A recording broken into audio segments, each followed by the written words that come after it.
Hello and welcome to Kigali, the capital of Rwanda, for an exclusive interview with Rwanda's President Paul Kagame. Mr. President, thank you for welcoming us here. You're welcome. Just a couple of days ago, you met with the President of the Democratic Republic of the Congo, Felix Tshisekedi, under the aegis of Angola's President João Lourenço, who announced that some progress had been made to try to stop the tensions between Rwanda and the DRC. He announced a ceasefire, a roadmap.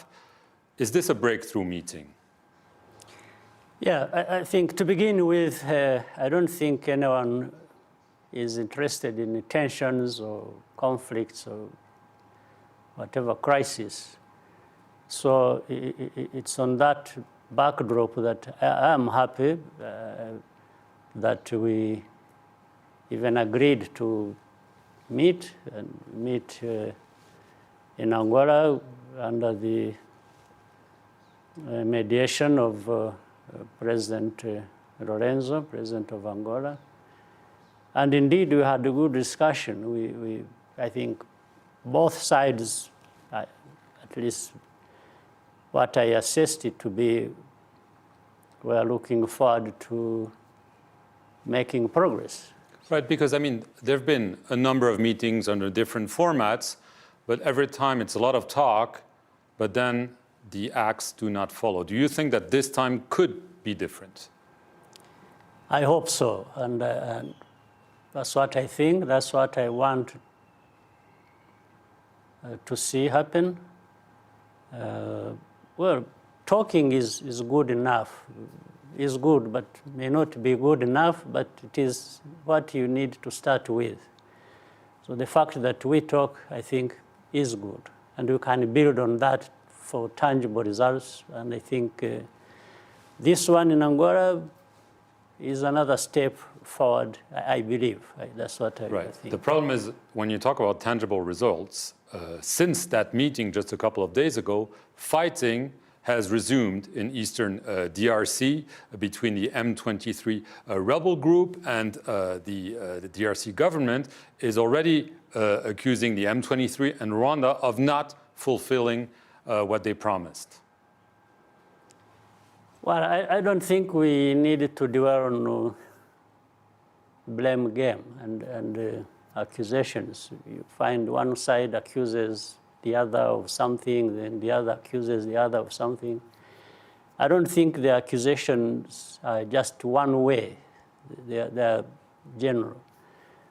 But maybe one would expect that, because much as we discussed and agreed on many things, it seems there are circumstances on the ground where maybe people are not exactly in control of what happens. So the instructions and making sure that they are adhered to might be a problem.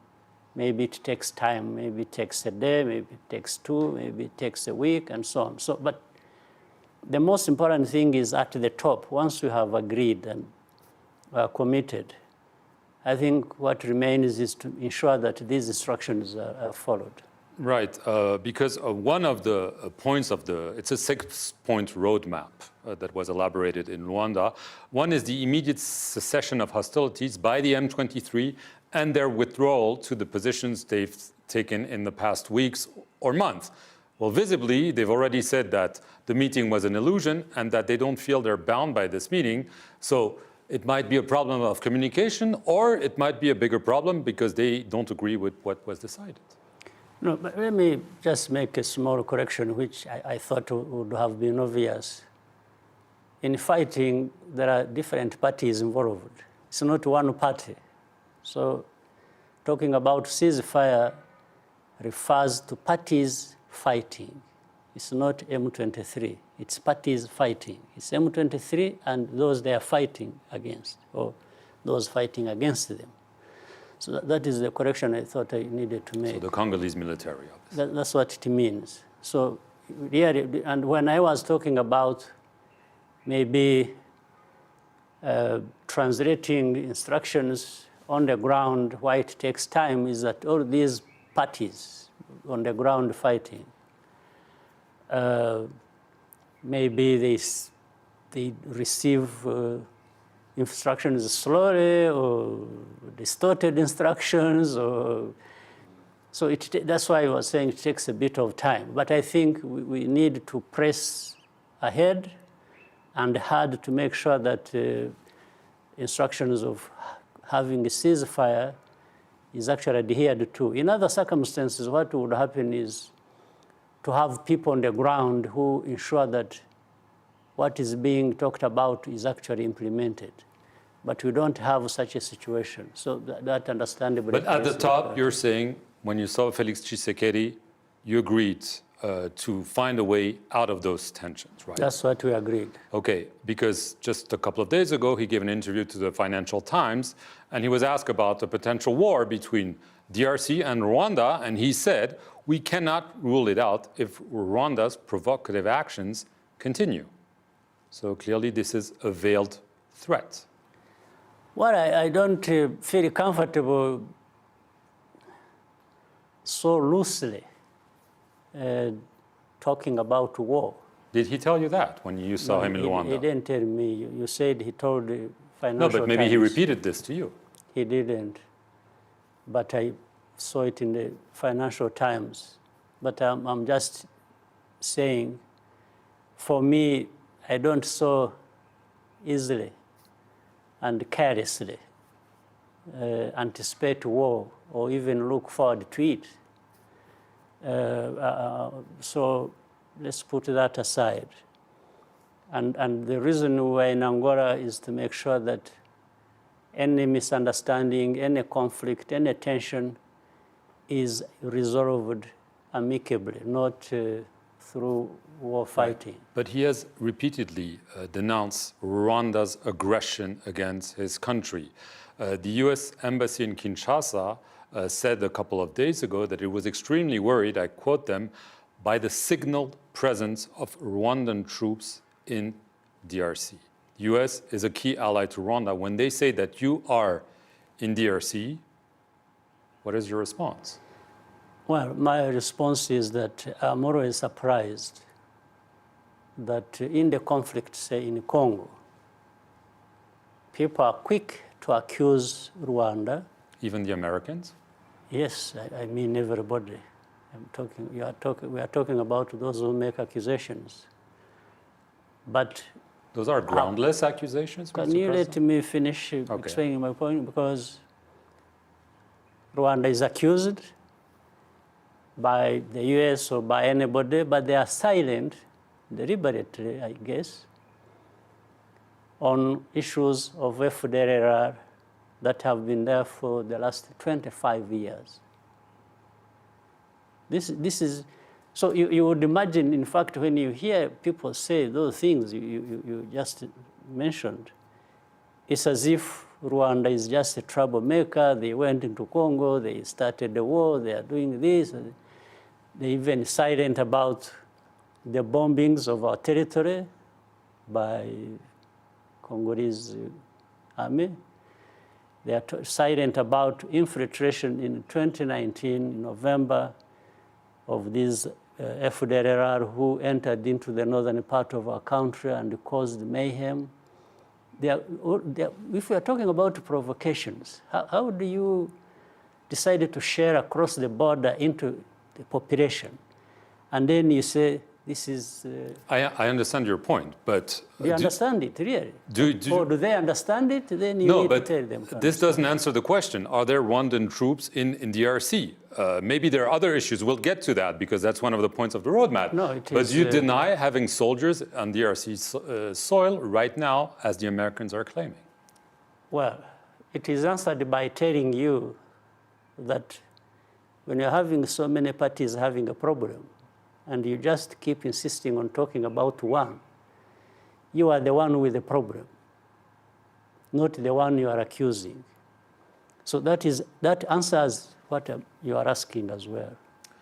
You talked about FDLR. You've been talking about them for many years. One of the points of this six-point roadmap is to defeat the FDLR and the splinter groups. Obviously, given that it's been going on, you've been denouncing it for years. Do you think that on this point, there is real progress, or again, it's only talk? I'm looking forward to that progress. This is my main point. But the other point, which again, we probably talked about a little bit, is I've said, yes, I've talked about it, or we have talked about it for so many years. But why don't people listen? Every time it is another problem, but not that one. So these parties decided that this problem should remain forever and expect that there will be no consequences for the actions of this group of FDLR carried out against Rwanda. Is that serious? You think these people are serious? What about the repeated claims by the Congolese authorities that Rwanda is backing the M23? They're saying, Felix Tshisekedi in the same interview said that if Rwanda doesn't admit it, it means there is a hidden agenda. Well, it's a long story. First of all, M23 is not Rwanda's problem. And these are not Rwandans. And we don't need them for anything. Second, the history of these M23 people is well known, has been discussed with President Tshisekedi himself and the government of Congo and so on. In fact, in 2013, during that crisis, when we had M23 in the fighting with the UN forces, flee to Uganda, then to Rwanda. These people, if you had wanted, they should have taken you there. You could have talked to some of them. We cantoned them. We disarmed them. We gave these arms back to Congo. And following that, Congo, the two, actually both the governments, the previous under President Kabila, then the new one under President Tshisekedi, committed to resolving this problem and repatriating these people. They sent delegations here, official delegations, several times, I think like 20 times. They would come and talk to these people. They would promise them they're going to resolve their problems. They would go back and nothing follows. So these people are still here. Now, the ones who are fighting now have been in Congo for time well before they started fighting. There had been accusations, which were verified by the verification team, which resides in Goma, about where they were, first of all, and they were in Congo. And these are not people who came from Rwanda. And how Congo makes that problem of M23 a Rwandan problem is something I can't understand. Well, because they're saying that you're backing them financially, militarily, that they have much more powerful weaponry. Even the UN says that. That's what they are saying. That's what they are saying. But is it lies? I mean, do you deny it absolutely? But what I don't want us to dwell on and waste a lot of time is in this complex problem, which I have told you involves many parties, to single out just one and attach it to Rwanda and make it the issue. How about other issues? How about FDLR we're talking about? How about sharing our territory from DRC by government forces working together with FDLR? How about MONUSCO that has been supporting FDLR and FARDC, knowing that they are working together? Why are you not talking about that? Because I'm asking you questions, accusations that have been leveled against you and Rwanda. What else about that? That's the problem. So the whole thing is just about Rwanda, M23. This is what in 2013, if I remember correctly, you got a call at the time from then President Barack Obama about the issue. Did you get calls from President Biden, Secretary Blinken, to try to calm the situation in recent days or months? Happily not, because it doesn't warrant it at all. It doesn't, maybe they should call whoever they want, or if they called me, I would certainly receive the call and give them the answer they are looking for.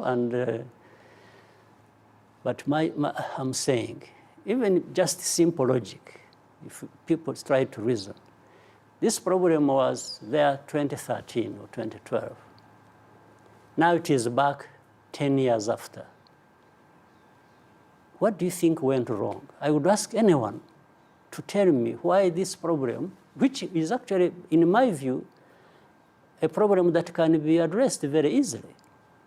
Why does it go on for 10 years and it comes back? In fact, some part of it has been there for the last 25 years. And the international community, everybody, they've spent so much money talking about solving these problems based in the Congo. And yet we have it visit us again in 2022. Do you really think Rwanda is the problem in that? Can't anybody see that the problems lie elsewhere? In DRC. Absolutely. And even in the international community who pretend they are trying to address the problem, but they even complicate it further. I want to get to another issue that's been in the news. Rwanda signed a pact with the United Kingdom regarding migrants. The idea is to bring illegal migrants who try to get into the UK to Rwanda. A first plane was supposed to arrive here a few weeks ago.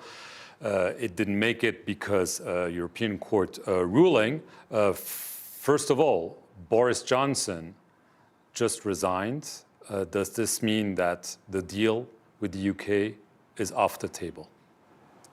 Well, what do you call a deal? It means, again, there are different parties concerned with that deal.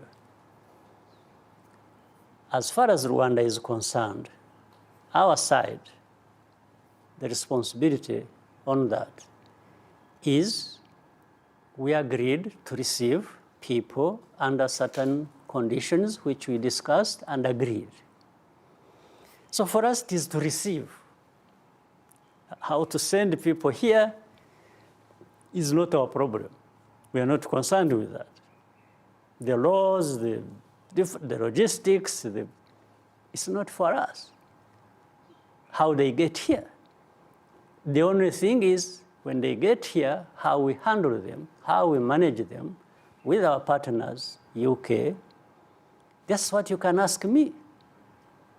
Otherwise, I can't answer for what happens on the other side.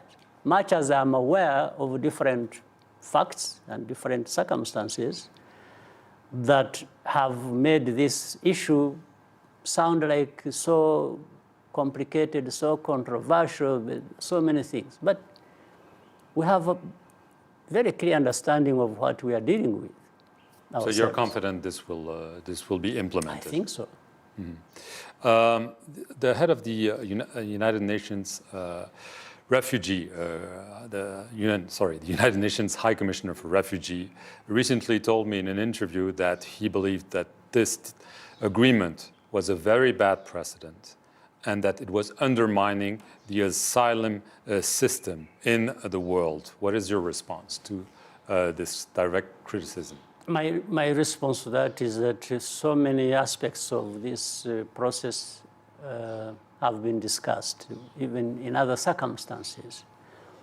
I've told people, even before we came to this partnership in dealing with this problem with the UK, we had many years before dealt with other situations. For example, the prominent one being that of Libya, and in which we discussed that with the UNHCR. In fact, it is not UNHCR that initiated the discussion or came to us asking. We are the ones who offered, because of the circumstances, which again would take long to explain, but having people going through Libya intending to go to Europe, and they got stuck in Libya, and they end up in prisons, and they end up dying there, and they end up being bought as slaves to take to different parts of the country. Those are very different circumstances, Mr. President. Yeah, but I have not finished explaining my point. Go ahead.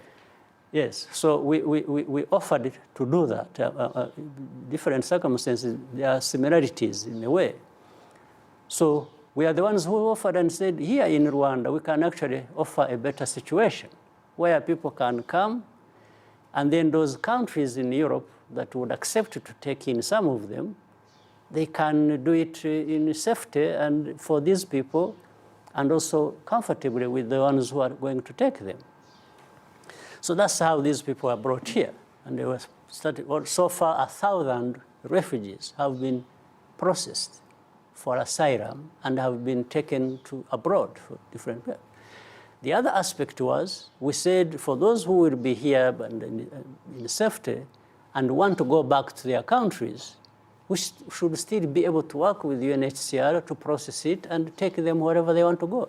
The others who have nowhere to go, we are happy to look for how to absorb them here and still provide a better environment than being in Libya or better than sinking in the Mediterranean.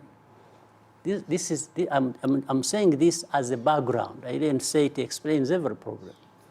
Now, for Europe, you have to, or for UNHCR, if you will, in these discussions. Now, they have to be very clear, and this is an international issue that has to be discussed. Tell me, is it also agreed by everybody that there will be smugglers, people who smuggle others, find some entry point to take them to any country, whether it is France or UK or whichever, and just put them there, and these countries are obliged to accept them that way? I don't think so. I mean, at least from as far as I'm concerned. Even migration has to follow certain rules, certain norms, certain laws. So, and the ones we are dealing with in this context with the UK are those people actually whose migration circumstances are questionable by those who are supposed to receive them, so that they have time to sort them out. So, and I'm asking myself, what is wrong with that? They are not removing, by the way, they have also accepted a lot of people before. I don't think they are going to remove their migration status, which was agreed before, and send them here. No, that's not what is happening. It's those that are questionable. So, and we can either agree, say, no, everyone who enters any country and is seeking asylum must be accepted. That's not for me to say. It has to be an international norm or law that is going to dictate to us what is going to happen. Right, but there's also criticism about the fact that the UK is giving you 144 million euros for that, yeah. And that essentially Rwanda is making money on human misery. No, the money that they are supposed to be giving, well, UK has been giving us money even before we dealt with them. But that's for a specific purpose. Can't you let me explain? I'm saying they've been giving us money before, so not for doing for them anything. That's for development, that's one. This money that is being talked about is not money for the country to just enjoy and absorb and so on. No, it is money to look after these people who are being brought here. It's very clear, because in part of the agreement was, if you're going to bring 1,000, 10,000 people and put them here as you process them, who is going to foot the bill of looking after them? Their upkeep, their different things that they, and then they said they are the ones going to pay. So this is the money they are paying. It's not money for us to, we are not buying and selling people, no. Prince Charles called this deal, I quote him, appalling. He was here very recently for the Commonwealth Summit. I imagine you had a discussion with him about this and his comments. No, we didn't have that discussion because there was no need to have such a discussion.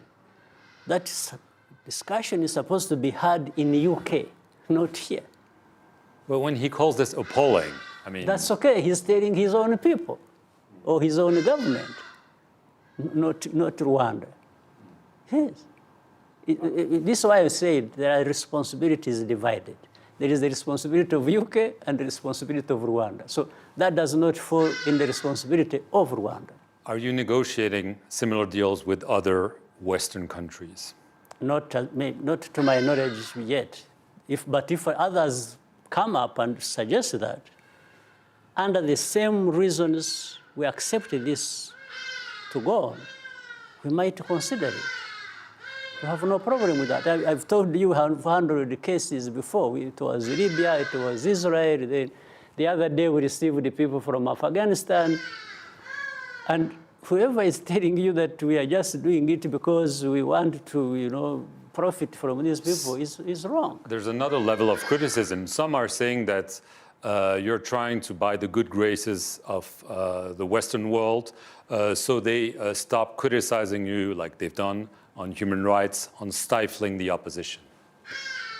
No, but I have my own criticisms against them. I criticize those people, like we talked about the situation in DRC. So the criticisms are going to be there anyway, for anyone. Only that some people think they are immune to criticism or it doesn't affect them. But why would I mean, again, like we said during I keep bringing back this example of Libya. In 2018, that's when we did it, when I was the chair of the African Union. And I was doing it mainly, actually, for the Africans who have been, because the main bulk of them were, if not all of them, were Africans. So you think I was buying the goodwill of Africans to not criticize me for what? I mean, it is easy to simply look for all kinds of reasons, but and then miss the actual substance of what one is talking about. Right. You've always consistently refused this criticism on human rights, on a democracy that's not exactly a democracy, always saying this comes from the West, or Western media, or Western organization. Don't they have a point at all? Wouldn't I have a point if I criticized the Western democracy? Sure. Yeah. So what is the problem? If democracy is not going to be perfect anywhere, anyway, at all, as we have seen, as we always see, we see that, What I don't like is just the hypocrisy. You are so deep in your own mess about democracy, and then you think you have authority to come and make criticisms about others and even want that to have a consequence on them. It's just hypocrisy. And am I supposed to accept that? Well, as a last question, you were elected in 2000, so 22 years in power. The next election is scheduled in 2024. You haven't said whether you would run. But do you consider running or? Well, I consider running for another 20 years. Really? I have no problem with that. Really? Yes. But This means the president. We're talking about elections. Yes. Again, this is the contradiction and the hypocrisy I'm talking about. Well, there could be limit on the mandates, right? Elections are about people choosing, isn't it? Right. When they're free and fair, yes. And that's yes, okay. But you haven't, at least of all the criticisms you have had, nobody has said the elections have not been free or fair. But we have had it in other places that people don't even talk about, including even people who complain about us. So don't you have, right now as we speak, we are having cases in the developed world about elections. Right. You remember not so long ago, there is a case going on somewhere in a very advanced democracy about yes, in the United States, yes. Somebody who wants to. So this is, I think people have to decide what they want to do for themselves. You see, you have problems of your own that somebody should be questioning, and then you want to, be the one to dictate what I should be doing. At the same time, even with the contradiction, because if you are talking about elections, and the election is about people choosing. Yes, sir, but there could be... You are saying if it is free and fair, but that has not been the accusation. The accusation is different. Even the one you started, you are not talking about how free or not free the elections are. You are talking about just having to choose so many times. I think that this is different. Right, but people could say, I'm not going to be president for life. There should be limits. Which people are you talking about? Well, you have debates in many African countries about 2 terms. I mean, we've had it, you're having it in Senegal, in Ivory Coast, and others, because they say a person after a while in power should leave and maybe... That's fine. That's fine. I have no problem with that. But people can also say a different thing.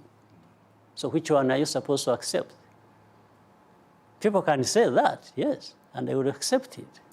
But if they said the other one also, I would accept it. So what is the issue here? Anyway, why would anyone be so concerned about our own situation, which the people of Rwanda seem to be happy about, that is working for them, but somebody says, no, that should not happen in Rwanda.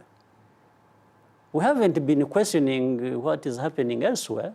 As I said, if you criticize me, I criticize you, because there are things somebody is doing that are not right, even against me, and then he comes around and starts blaming me for what I'm doing that is working for me.